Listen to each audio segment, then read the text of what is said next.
নমস্কার, লোকনাথ বাবা অমৃত চ্যানেলে সকল দর্শক ও শ্রোতা বন্ধুদের জানাই আমার চ্যানেলে স্বাগত। আজকে আমরা এই ভিডিওতে জানতে পারবো কিভাবে বাবা লোকনাথের পুজো করলে আমাদের জীবন থেকে সব দুঃখ কষ্ট দূর হয়ে যাবে। ভিডিওটি শুরু করার আগে আমার চ্যানেলে যারা নতুন তারা প্লিজ চ্যানেলটাকে সাবস্ক্রাইব করে আমার পাশে থাকবেন। চলুন আজকের ভিডিও শুরু করা যাক। জীবনের পথে কোনো সমস্যা এলে অনেকেরই এই বাণীটি মনে পড়ে, রণে বনে জঙ্গলে যেখানে বিপদে পড়িবে আমাকে স্মরণ করিও, আমি রক্ষা করিব। বাবা লোকনাথের এই বাণী স্মরণ করে অনেকে কঠিন পরিস্থিতি ও দুর্গম পথ অতিক্রম করে এসেছেন। খুব সহজেই প্রসন্ন হন বাবা লোকনাথ। ভক্তদের সাহায্যের জন্য সর্বদা এগিয়ে থাকেন তিনি।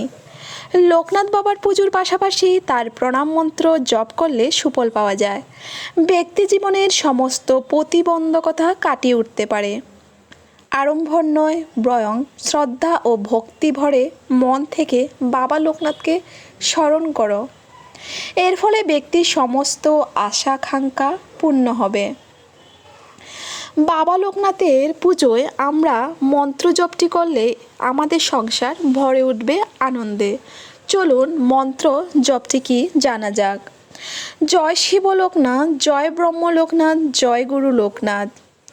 ওম শান্তি, ওম শান্তি, ওম শান্তি, ওম।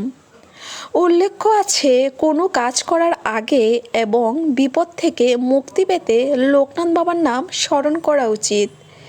আবার কোনো জাতকের রাশিতে যদি আমরা বিষযোগ, দারিদ্র বা কেন্দ্রযোগ যোগ থাকলে তবে অবশ্যই লোকনাথ ব্রহ্মচারীর পূজা করতে হবে, তাহলে সব বিপদ কেটে যাবে। আবার আর্থিক সমস্যা থেকে মুক্তি পেতে এই মন্ত্রটি জপ করুন। পাশাপাশি বাবা লোকনাথের পুজো করলে আর্থিক পরিস্থিতির উন্নতি হয়। উন্নতির সাথে সাথে আপনার জীবন থেকে সকল দুঃখ কষ্ট দূর হয়ে যাবে। বাবা লোকনাথের এই মন্ত্র জপটির পাশাপাশি বাবা লোকনাথকে আমরা যদি নীলকণ্ঠ বা সাদা রং দিয়ে পুজো করি তাহলে বাবা হবে প্রসন্ন। বাবার পূজায় তাল মিছরি বা মিষ্টি দিয়ে বাবাকে পুজো করুন, তাহলে বাবার আশীর্বাদে আপনার সকল দুঃখ কষ্ট দূর হয়ে যাবে। বাবা আমাদের সকলের প্রিয়, চোখের মণি, ঊর্ধ্বগামী, এবং এই চোখে আমরা মহাবিশ্ব নিম্নমুখী চোখটি অন্তস্থ জগতের প্রতীক আমরা বাবা লোকনাথকে স্মরণ করে থাকি। বাবার আশীর্বাদে পূরণ হবে আপনার সব মনের ইচ্ছা যদি এই মন্ত্রটি আপনি দিনে একবার করে মনে মনে স্মরণ করুন, তাহলে সব বিপদ থেকে রক্ষা পাবেন।